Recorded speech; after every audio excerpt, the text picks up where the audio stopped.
আমি একটা police ইনঅ্যাকশনের case করেছিলাম। পুলিশ অর্ডার ইমপ্লিমেন্ট করতে দিয়েছে, পুলিশ এখনো পর্যন্ত অর্ডারটা ইমপ্লিমেন্ট করেনি।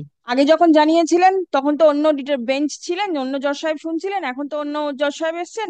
তাহলে দুটো দিন দিন। দুটো দিন দেবো? বলুন। বলছি মাই লর্ড, যে আমি একটা পুলিশ ইনঅ্যাকশনের কেস করেছিলাম, কালকে অ্যাকচুয়ালি হিয়ারিং এর ডেট ছিল।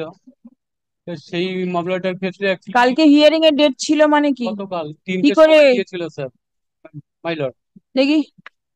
3টের সময় ছিল। আমি তো এসেছিলাম, জানি না।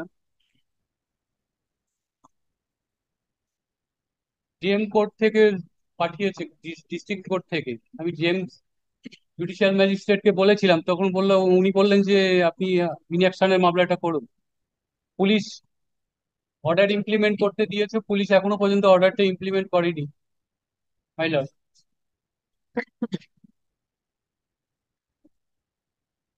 এই ম্যাটারটা কালকে টু বি মেনশনড দিয়ে দেবেন তো। পুলিশকে একটা ডাইরেকশন নয়তো টু প্রোটেক্ট। B mentioned.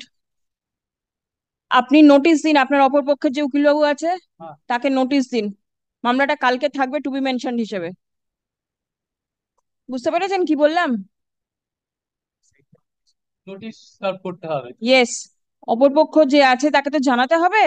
আমি আগে জানিয়েছিলাম ম্যাম। আগে যখন জানিয়েছিলেন তখন তো অন্য বেঞ্চ ছিলেন, অন্য জজ সাহেব শুনছিলেন, এখন তো অন্য জজ সাহেব এসছেন।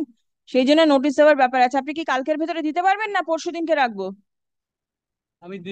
তাহলে দুটো দিন দিন। দুটো দিন দেবো? পরশু দিনকে রাখবো না সামনের সপ্তাহে রাখবো? পরশু দিন। পরশু দিন। ডে আফটার টুমরো, জানাবাবু, day after tomorrow to be mention থাকবে লিস্টে এই মামলা। Give notice.